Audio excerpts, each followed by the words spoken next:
अपनी शादी के 9 महीने बाद ही मुझे पता चला कि मैं बाप बन गया हूँ।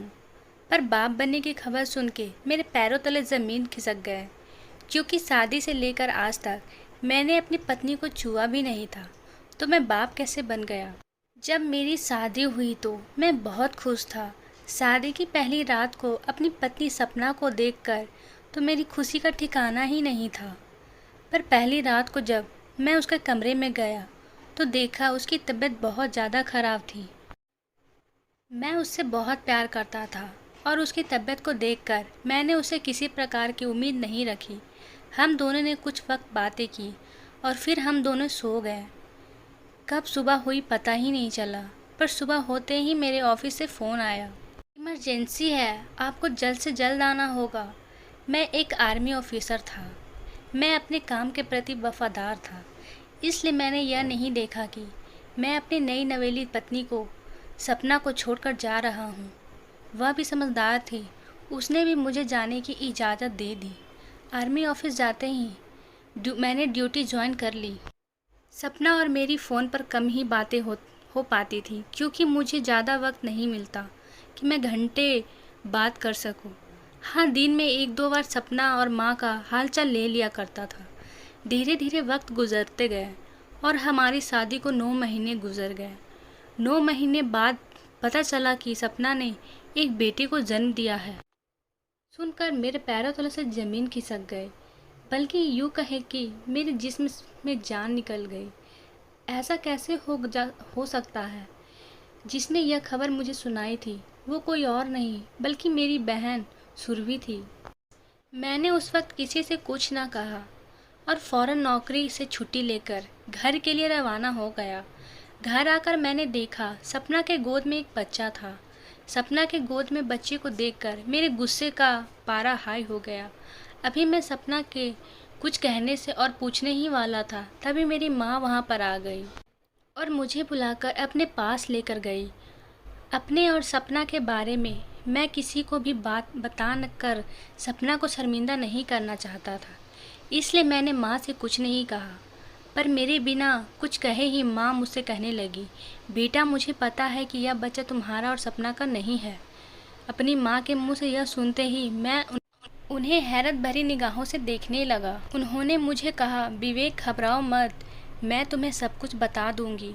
बस तुम्हारे बहन और बहनोई अभी आने ही वाले होंगे, तो तुम उन्हें यह जाहिर मत होने देना कि यह बच्चा तुम्हारा नहीं है, बल्कि उनके आते ही तुम इस बच्चे को लाड प्यार दुलार करना, क्योंकि यह बच्चा तुम्हारी बहन और बहनोई गोद लेने चाहते हैं और तुम्हारे बहनोई को पता है कि यह बच्चा तुम्हारा और सपना का है। देखना उन्हें ये बिल्कुल शक ना हो कि यह बच्चा तुम्हारा और सपना का नहीं है, नहीं तो तुम्हारी बहन के ऊपर क़यामत आ जाएगी और इतने दिन की मेहनत बर्बाद हो जाएंगी। अभी माँ मुझसे यही सब बातें कर रही थी, तभी मेरी बहन सुरभि और उसका पति अरविंद हमारे घर पे आ गए। उनके आते ही माँ ने मुझे इशारा किया तो मैं सपना के कमरे में गया और सपना की गोद से उस बच्चे को उठा लिया और उसे दुलार करने लगा। तभी सुरभि के पति अरविंद आए और उस बच्चे को मेरे गोद से अपने गोद में ले लिए और मुझसे अपने और सपने से कहने लगे, आप दोनों ने जो हमारे लिए किया है ये एहसान मैं ज़िंदगी भर नहीं भुलाऊंगा। सुरभि और उसका पति हम लोगों से कुछ वक्त बातें किए और बड़े प्यार से उस बच्चे को लेकर अपने घर चले गए। उनके जाते ही माँ ने मुझे बताया, विवेक मुझे पता है कि वह बच्चा तुम्हारा नहीं है, पर तुम्हारी बहन की ज़िंदगी का सवाल था। तुम्हें तो पता है कि तुम्हारी दीदी की शादी को 10 साल हो गए, पर उसकी गोद अभी भी सूनी है।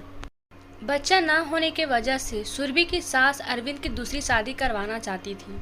अपने जीते जी मैं अपनी बेटी की सौतन कैसे बर्दाश्त कर सकती थी। मैंने और सुरभि ने अरविंद से बच्चा गोद लेने की बात कही तो अरविंद और उसकी माँ ने कहा कि हम बच्चा गोद ले सकते हैं, पर वह बच्चा अपने कुल खानदान या रिश्तेदार का होना चाहिए, वरना हम किसी और के बच्चे को गोद नहीं ले सकते। अरविंद और उसकी माँ की बातें सुनने के बाद मैंने ना चाहते हुए भी तुम्हारी इजाज़त के बगैर उन दोनों को वचन दे दिया था कि अगर मेरे बेटे विवेक का कोई बच्चा हुआ तो हम उन्हें अपने पोते को दे देंगे।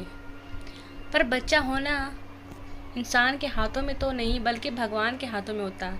मुझे पता था कि सपना प्रेग्नेंट नहीं है और उधर सुरभि की शादी भी बचानी थी, क्योंकि उसकी सास रट लगाए बैठी थी कि अगले साल तक अगर अगर बच्चा पैदा नहीं हुआ तो मैं अरविंद की दूसरी शादी करवा दूंगी।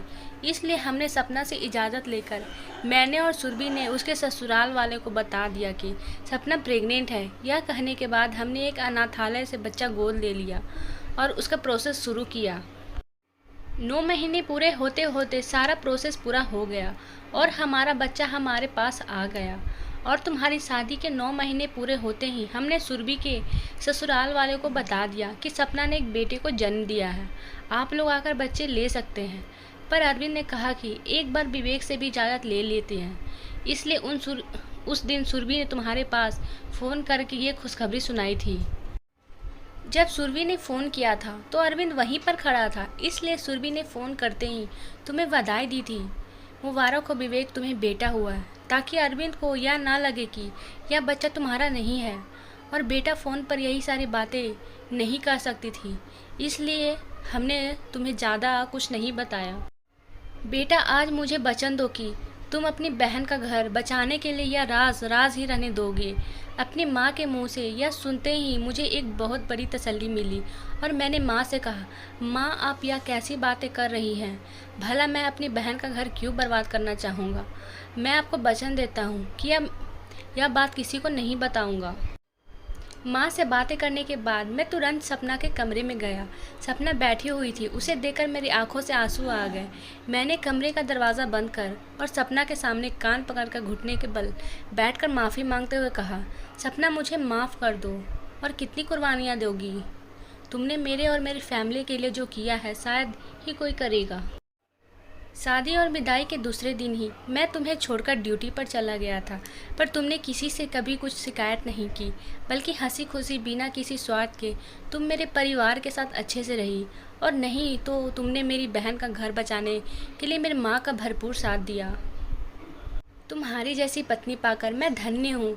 यह सब कहते हुए मेरी आंखों से आंसू टपकने लगे। सपना मेरे पास आई और मुझे आंसुओं को अपने आंचल से पोंछते हुए गले लगा ली। बरसे का तड़पा हुआ प्यार आज एक हो गया। मैं और सपना एक दूजे में खो गए।